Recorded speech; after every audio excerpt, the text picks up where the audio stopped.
आज जिस देश के बारे में हम बात करने वाले हैं, उस देश में मर्दों से ज्यादा महिलाएं मौजूद हैं और वो भी उस देश की महिलाएं काफी ज्यादा सुंदर भी होती हैं। वैसे तो ये देश दुनिया का 5वां सबसे छोटा देश है, पर डेवलपमेंट के मामले में ये बड़े देशों को पीछा छोड़ देता है। ये एक ऐसा देश है जहाँ पर रेलवे लाइंस है ही नहीं और इस देश के लोग इतने अमीर हैं कि लोगों से ज्यादा आपको गाड़ियां देखने को मिलेंगी। इसके अलावा इस देश में हर साल इसकी जनसंख्या से 10 गुना ज्यादा लोग यहाँ घूमने के लिए आते हैं। इस तरह के और भी फैक्ट्स आज आप इस अनोखे देश के बारे में जानने वाले हैं, इसलिए दोस्तों वीडियो को अंत तक जरूर देखिएगा। तो चलिए शुरू करते हैं। तो दोस्तों आपको बता दें कि हम जिस देश की बात कर रहे हैं उसका नाम सैन मैरिनो है और ये एक यूरोपीय देश है जो कि दक्षिण यूरोप में स्थित है। ये देश चारों तरफ से इटली से घिरा हुआ है। जैसा कि हम आपको पहले ही बता चुके हैं कि ये दुनिया के सबसे छोटे देशों में से एक है और अगर बात यूरोपियन कंट्रीज की हो तो ये तीसरा सबसे छोटा यूरोपियन देश है। सैन मैरिनो एक काफी शांत देश भी माना जाता है। असल में ये एपिनाइन माउंटेन्स के नॉर्थ ईस्टर्न साइड में मौजूद है और इसका कुल क्षेत्रफल मात्र 61 स्क्वायर किलोमीटर है। दोस्तो62 हमारे देश के एक शहर में भी लाखों लोग रहते हैं, पर आपको बेहद जानकर हैरानी होगी इस देश में कुल रहने वाले लोगों की संख्या सिर्फ 33,562 है। इस देश की राजधानी जो कि सिटी ऑफ सैन मैरिनो है, वो खुद ही पहाड़ों पर मौजूद एक बहुत ही सुंदर सा शहर है। हालांकि इस देश का सबसे ज्यादा जनसंख्या वाला क्षेत्र डोगाना है, जो कि सैन मैरिनो के सबसे बड़े शहर सेरान वैली में उपस्थित है। दोस्तों यहाँ पर इटालियन लैंग्वेज का सबसे ज्यादा यूज किया जाता है और यही वजह है कि इस देश की ऑफिशियल लैंग्वेज इटालियन है। वैसे दोस्तों इस देश का नाम सैन मैरिनो एक संत सेंट मैरिनस के ऊपर रखा गया है, जो कि रोम के एक द्वीप राब, जो कि आज के वक्त में क्रोएशिया के नाम से जाना जाता है, वहीं के रहने वाले थे। उनका जन्म 275 एडी में हुआ था और जब रिमिनी नाम के एक शहर को लिबर्नियन पायरेट्स द्वारा ध्वस्त कर दिया गया था तो मैरिनस ने माउंट टिनान पहाड़ियों पर 301 एडी में अपनी अलग मोनास्टिक कम्युनिटी स्थापित कर दी और वही आज सैन मैरिनो के नाम से भी जाना जाता है। और दोस्तों इसी वजह से ये दुनिया का सबसे पुराना रिपब्लिक देश भी माना जाता है। अगर बात करें इस देश की साइज का तो इसका अंदाजा आप इस बात से लगा सकते हो कि अगर आप चाहो तो 2 घंटे में पूरा देश घूम सकते हैं। सैन मैरिनो इतना छोटा देश होने के बाद भी टूरिस्ट्स के लिए एक पॉपुलर डेस्टिनेशन है और इसी वजह से यहाँ की इकोनॉमी पूरी तरह से टूरिज्म सेक्टर पर निर्भर करती है। इसी वजह से कहीं न कहीं इसकी डेवलपमेंट का सबसे बड़ा कारण भी टूरिज्म ही है। यहाँ की टूरिज्म सेक्टर की स्ट्रेंथ का अंदाजा आप इसी बात से लगा सकते हैं कि जहाँ इस देश की आबादी लगभग 33,000 है, वहीं यहाँ हर साल 30 लाख के आसपास लोग यहाँ की सैर करने आते हैं। यानी इस देश की कुल जनसंख्या के 10 गुना ज्यादा लोग तो सिर्फ यहाँ घूमने ही आते हैं। सैन मैरिनो की एक खास बात ये भी है कि यहाँ पर आपको लोगों से ज्यादा गाड़ियाँ देखने को मिलेंगी और ये सर्वे के हिसाब से भी पाया गया है कि यहाँ पर हर 10,000 इंसान पर 12,000 गाड़ियाँ भी मौजूद हैं। अगर आप समझ रहे हैं तो आपका इशारा किसी और तरफ ही है। दोस्तों इस बात से ये साफ जाहिर होता है कि ये दुनिया के अमीर देशों में से एक है, क्योंकि सबके पास अपना घर और अपनी गाड़ी होना एक आम बात नहीं है। क्योंकि सैन मैरिनो के अलावा सिर्फ न्यूजीलैंड और आयरलैंड ही ऐसे देश हैं जहां पर इस तरह के लोग मौजूद हैं और क्योंकि सभी लोग काफी ज्यादा यहाँ पर अमीर हैं, इसलिए इस देश में बेरोजगारी की दिक्कत भी नहीं है, क्योंकि सबके पास अपना खुद का काम है और ये देश पूरी तरह से आर्थिक स्थिति से मजबूत है। यहाँ पर इस्तेमाल की जाने वाली करेंसी को सैन यूरो कहते हैं और ये इकलौता ऐसा देश है जो कि यूरोपियन यूनियन का हिस्सा ना होने के बाद भी यूरो को अपना ऑफिशियल करेंसी मानती है। आपको शायद ये बात भी ना पता हो, लेकिन अमेरिका के पूर्व राष्ट्रपति अब्राहम लिंकन सैन मैरिनो के ही सिटीजन थे।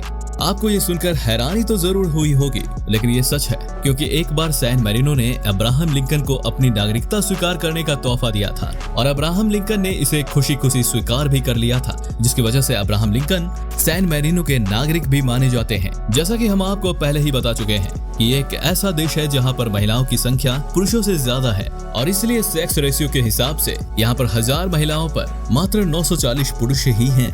मतलब भैया अगर आप कुंवारे हो तो ये जगह आपके लिए किसी जन्नत से कम नहीं है, क्योंकि यहाँ पर आपको एक से बढ़कर एक सुंदर कन्याएं सिंगल मिल जाएंगी जिनके साथ आप अपना जीवन बिता सकते हो। अब दोस्तों किसी भी जगह के विकसित होने का अंदाजा हम इसी बात से लगा सकते हैं कि वहाँ पर कॉलेज और यूनिवर्सिटीज की संख्या कितनी है। लेकिन आपको बता दें कि सैन मैरिनो शायद इस मामले में पूरी तरह से अलग है, क्योंकि यहाँ पर विकास तो बहुत हो रहा है, लेकिन यहाँ पर हायर एजुकेशन के लिए कॉलेज और यूनिवर्सिटी की सुविधाएं मौजूद नहीं है, जिसकी वजह से यहाँ के बच्चों को अपनी हायर स्टडीज को पूरा करने के लिए इटली जाना पड़ता है। और तो और सैन मैरिनो का सबसे नजदीक एयरपोर्ट भी इटली के अंदर ही मौजूद है। इस हिसाब से अगर आप देखें तो आप ये समझ सकते हैं कि इटली सैन मैरिनो के लिए कितना जरूरी देश है। इस देश से जुड़ी एक ऐसी भी बात है जो हमेशा विवादित रही है और वो है सैन मैरिनो का संविधान। कहा जाता है कि सैन मैरिनो का संविधान दुनिया का सबसे पुराना ऐसा संविधान है जो अब तक चला आ रहा है। इसका संविधान 1600 एडी में ड्राफ्ट किया गया था और ये एक 6 किताबों का संगठन था जो कि लैटिन भाषा में लिखा गया था। हालांकि कुछ लोगों का ये भी कहना है कि ये सिर्फ कई सारे बयानों का एक विवरण है और उसके समूह को हम संविधान का नाम नहीं दे सकते और इसी वजह से वो अमेरिका के संविधान को सबसे पुराना संविधान मानते हैं। यहाँ के अपने अलग ही कायदे और कानून हैं जो कि हर नागरिक को उतनी ही इज्जत देते हैं। इसलिए सैन मैरिनो का पार्लियामेंट आम नागरिकों के लिए भी खुला रहता है और वो जब चाहे तब पार्लियामेंट में घूम सकते हैं। सैन मैरिनो एक और चीज के लिए बहुत ही ज्यादा पसंद किया जाता है और वो है वहाँ के लोगों की आजादी। दोस्तों वैसे तो आज लगभग हर देश ही आजाद है और कोई किसी को जबरदस्ती अपना गुलाम नहीं बना सकता, लेकिन सैन मैरिनो एक ऐसा देश है जो कि हमेशा से ही अपने नागरिकों को पूरी तरह से आजादी देता है, जिससे ये बात भी तय होती है कि ये देश अपने नागरिकों की गरिमा को काफी महत्व देता है। इसी वजह से शायद एक बार जब नेपोलियन ने 1797 में सैन मैरिनो को अपने इलाके में शामिल करने के लिए प्रस्ताव रखा था तो यहाँ के ऑफिसर्स ने इस बात से साफ इनकार कर दिया था। आपको बता दें कि सैन मैरिनो वाइन प्रोडक्शन के लिए भी दुनिया भर में जाना जाता है और यहाँ तक सिर्फ उत्पादन ही नहीं बल्कि वाइन का एक्सपोर्ट भी इस देश से काफी ज्यादा मात्रा में किया जाता है। और दोस्तों सबसे फेमस वाइन्स में से एक सैंजोवेजी रेड वाइन सैन मैरिनो की ही फेमस वाइन है। यहाँ पर प्रोड्यूस होने वाली व्हाइट वाइन भी दुनिया भर में बहुत पसंद की जाती है। दोस्तों और जो एक बात आपको यहाँ के बारे में हैरान कर सकती है वो ये है कि इस देश में एक भी रेलवे लाइन नहीं है। क्यों हैरान हो गए ना? यहाँ के ऐतिहासिक स्थानों में से जो स्थान सबसे ज्यादा महत्वपूर्ण है वो है यहाँ पर उपस्थित 3 टावर्स जो कि कई साल पहले इसलिए बनाए गए थे ताकि जो भी दुश्मन सैन मैरिनो के स्वतंत्रता को ध्वस्त करना चाहे उसे आसानी से निपटा जा सके और सैन मैरिनो की स्वतंत्रता को हानि भी ना हो।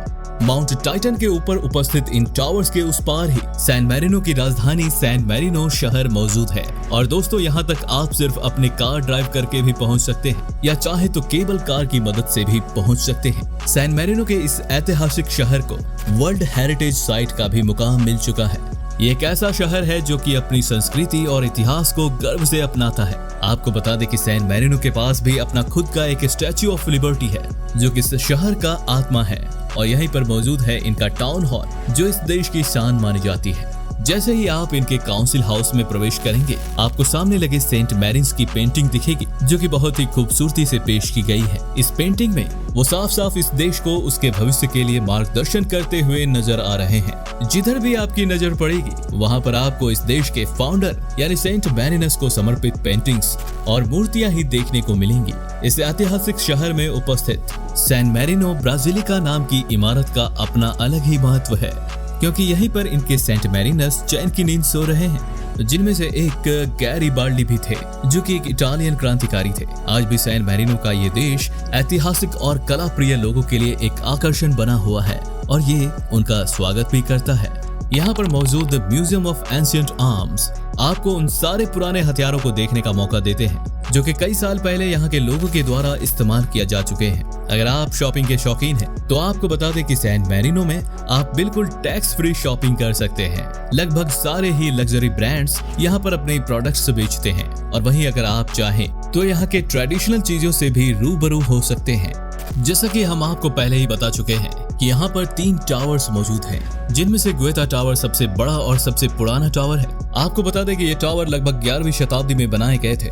ये किले जो कि एक वक्त पर इस देश को दुश्मनों के आक्रमण से बचाने के लिए बनाए गए थे वो आज बिल्कुल विपरीत काम करते हैं क्योंकि आज सारे नागरिक किसी स्पेशल ओकेजन को सेलिब्रेट करने के लिए यहाँ पर इकट्ठे होते हैं। माउंट टिटानो की सबसे ऊंची चोटी पर मौजूद सिस्टा टावर सी लेवल से लगभग 1 मील की ऊंचाई पर स्थित है और ये तीसरा और सबसे छोटा किला है। मोंटेल जो कि दोनों ही सबसे अलग माउंट टाइटन की सबसे दूर मौजूद पहाड़ियों पर उपस्थित है। हालांकि ये और दूसरे किलों से काफी दूर है। इसका मतलब है कि आप यहाँ पर चैन से बैठकर पहाड़ियों की ठंडी हवा को महसूस कर सकते हैं और उनका भरपूर आनंद उठा सकते हैं क्योंकि यहाँ पर भीड़ भी उतने ही कम होते हैं। हालांकि यहाँ पर इतने सारे लोग हर साल घूमने आते हैं लेकिन फिर भी इस देश की सबसे खूबसूरत और अलग बात ये है कि ये अपनी शांति भंग नहीं होने देता। आपको बता दें कि इस देश का ऑफिशियल नाम the most serene republic of San Marino है, जिस बात से ये साफ जाहिर होता है कि ये कितना शांति प्रिय देश है। हालांकि अगर आपको कभी यहाँ की शांति को महसूस करना हो तो आप यहाँ पर सिर्फ 1 या 2 दिन के लिए ना जाएं, बल्कि इतना वक्त जरूर लेकर जाएं कि आप वहाँ पर इस देश की खूबसूरती और शाम को यहाँ की शांति को महसूस करने का पूरा आनंद उठा सकें। तो दोस्तों, उम्मीद है कि इस वीडियो को यहाँ तक देखने के बाद आपको इस देश के बारे में सब कुछ पता चल चुका होगा। वैसे दोस्तों, इस देश से रिलेटेड कौन सा फैक्ट आपको सबसे ज्यादा पसंद आया और क्या आप इस देश में कभी घूमने जाना चाहेंगे, हमें अपने कमेंट करके जरूर बताएं। वीडियो पसंद आई हो तो इसे लाइक और शेयर जरूर करें और हाँ, साथ ही अपने दोस्तों के साथ भी शेयर कर दें।